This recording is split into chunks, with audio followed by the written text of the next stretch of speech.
Okay, so you've got a pen. You may have 10 fountain pens. You may have 50 fountain pens. Why do we collect these fountain pens? You may collect fountain pens just because you like looking at them, pulling open those storage drawers and seeing all the colors and all of the styles. Eye candy, right?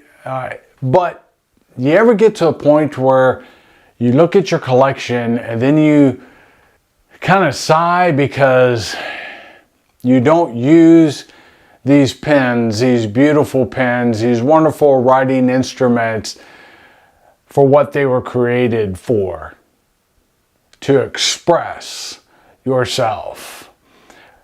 But then you start to wonder, okay, how can I do this? How can I express myself? In what way can I express myself? I don't know. Nobody writes letters nowadays and all that. So nobody writes everything. We're in a digital age and everything that we do is using a keyboard, it seems like. Even at the stores, we have, a lot of times we're just signing with our index finger. So what to do with all of our pens? That's what this 5-week challenge is all about. Each week, I'm going to challenge you in one area of how you might be able to use your fountain pen, how I might be able to use my fountain pen, and I've kind of dabbled in all of these areas already, trying to make them a habit. All right, so the first week challenge is on journaling. That's pretty basic, and I think that that's where a lot of people might naturally think about is journaling. It used to be when you talked about journaling, when I was a kid, they weren't called journals, they were called diaries. And the opening statement for each entry was, "Dear Diary," and you would go on to complain about your day or just talk about your day or what have you. Just, spill your guts onto the paper with your pens. And so, but nowadays we call it journaling. Well, what kinds of journaling, or first of all, what should you use for your journal? Journals can be expensive, they can, but they don't have to be. You can get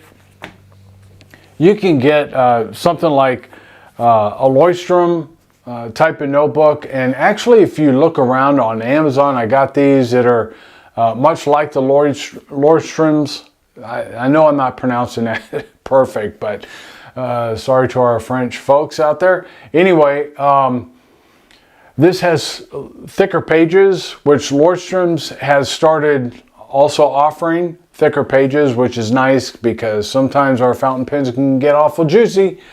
So it's just a basic notebook. You can get them with the dots, you can get them lined, you can get them blank. I tend to gravitate toward the blank simply because the lining on these is typically 5 millimeters and it's kind of small for my hand. If they would just go with 7, that would be great. But anyway, so you can get a journal like this, or you can get something a little fancier. You can get a nice leather journal. Journal cover anyway, because the journal inside is the same type of journal that I just showed you. It's not a Leuchtturm, it's made by somebody else, but it's basically the same thing. Now these don't have number pages. If you're going to get a journal, I recommend numbered pages if you can get that. I don't know, it makes it more versatile. But whatever, you get what you want, right? Okay, so this one I got Holtz leather, but you can find these journals all over the place, and but you just want to make sure that they have fountain pen friendly ink. You can get something small, like one of these field notes notebooks. That doesn't take much.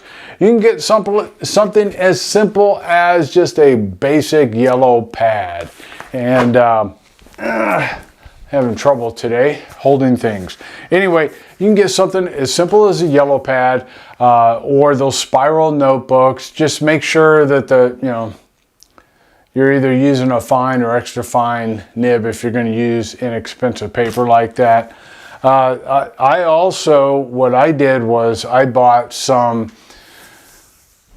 I think it was HP hammer mill. Is that what it's called? Anyway, you can get this laser jet paper that has some coating on it and so forth. I'd go with the 32 pound if you're writing a medium or above broad, anything juicy.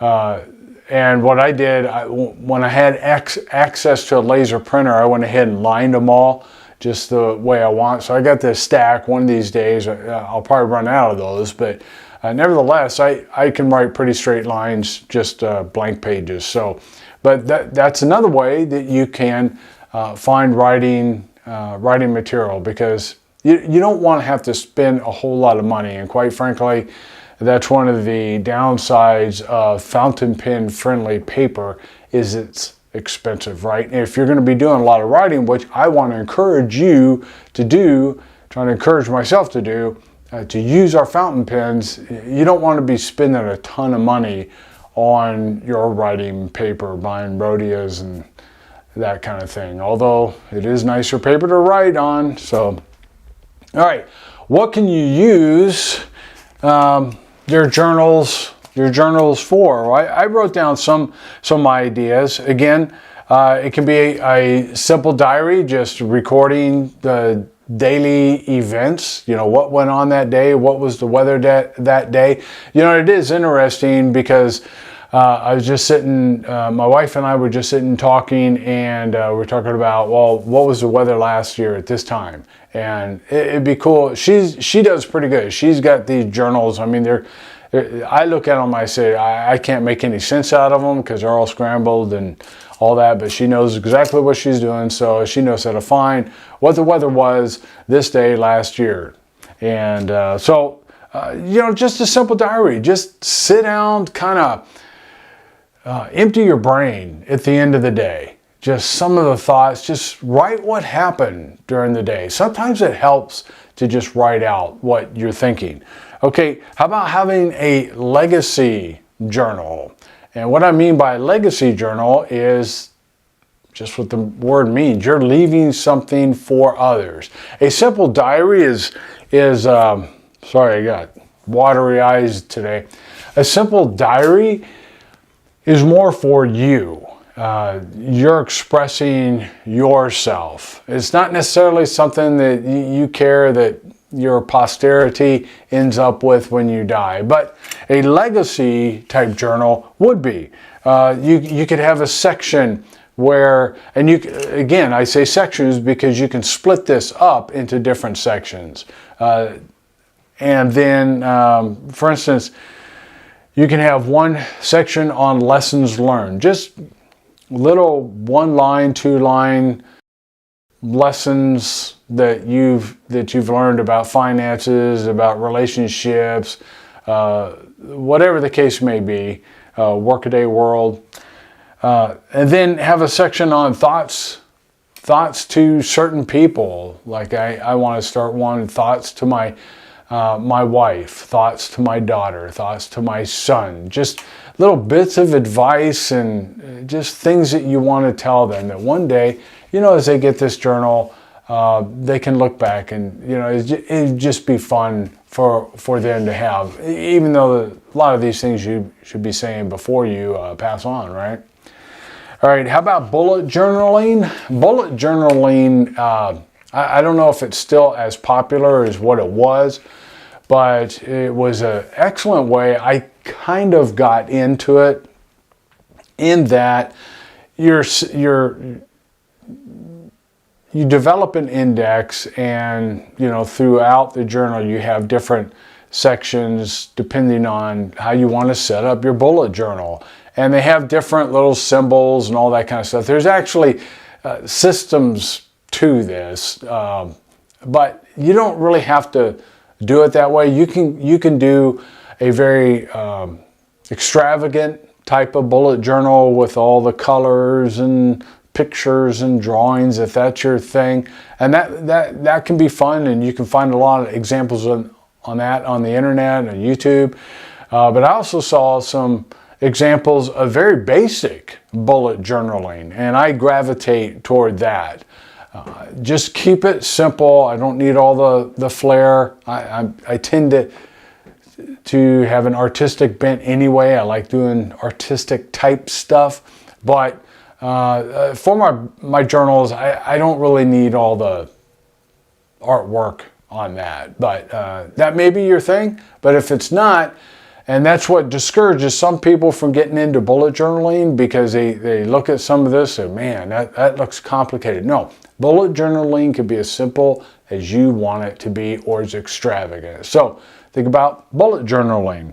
And just, one other idea is having journals for your hobby or your vocation, where you come up with ideas and you write out different little strategies for accomplishing your goals and listing out your goals and all of that. So that's an idea for journaling. So I hope that this challenge today on journaling will kind of encourage you to pull those pens out and not just look at them, not just kind of write little bits here and there, but that you'll actually use these pens.